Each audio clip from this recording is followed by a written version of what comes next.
నమస్తే and welcome to hit TV. కేంద్ర సహాయ మంత్రి సురేష్ గోపి కొన్ని మీడియా సంస్థలపై ఫైర్ అయ్యారు. తన మాటలను కొన్ని మీడియా సంస్థలు వక్రీకరించాయని ఆవేదన వ్యక్తం చేశారు. తాను కేంద్ర సహాయ మంత్రి పదవికి రాజీనామా చేయబోతున్నట్లు వస్తున్న వార్తలను ఆయన ఖండించారు. కొన్ని మీడియా సంస్థలు కావాలనే తప్పుడు వార్తలను ప్రచారం చేస్తున్నాయని నటుడు సురేష్ గోపి మండిపడ్డారు.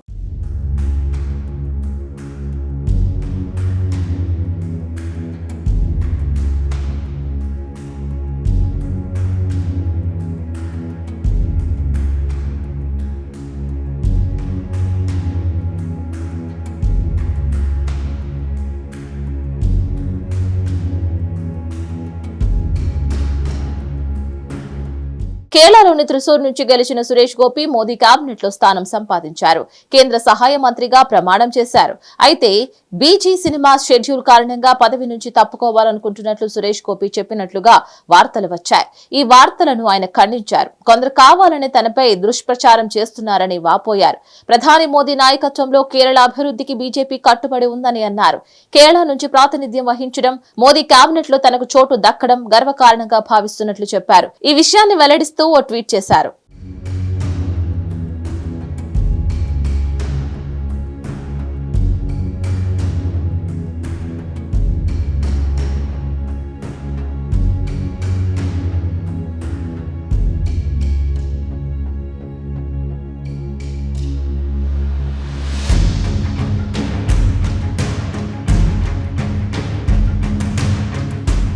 సురేష్ గోపి దాదాపు 250కి పైగా చిత్రాల్లో నటించారు.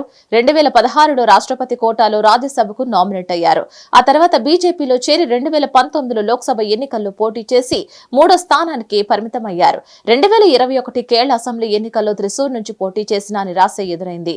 2024లో జరిగిన ఎన్నికల్లో త్రిశూర్ ఎంపీ అభ్యర్థిగా పోటీ చేసి విజయాన్ని సొంతం చేసుకుని కేరళ తొలి బీజేపీ ఎంపీగా చరిత్ర సృష్టించారు.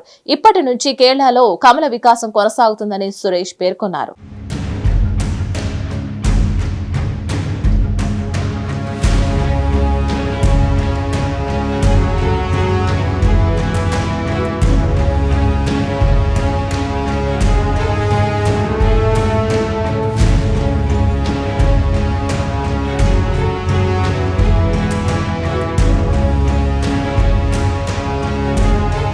సురేష్ గోపి బీజేపీ ఎంపీగా గెలిచి కేంద్ర మంత్రి పదవి చేపట్టారు.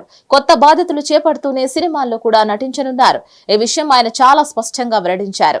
ఎన్నికల ఫలితాలు వెలువడిన 2 రోజుల తర్వాత తాను నటించిన ఓ సినిమాకు సంబంధించిన జేఎస్కే అనే సినిమా పోస్టర్ ని ట్విట్టర్ వేదికగా విడుదల చేశారు. Janaki versus state of Kerala అనే పేరుతో వస్తున్న ఈ సినిమా ఎంతో ఆసక్తిని రేకెత్తిస్తోంది. మరిన్ని అప్డేట్స్ కోసం stay tune to hit TV.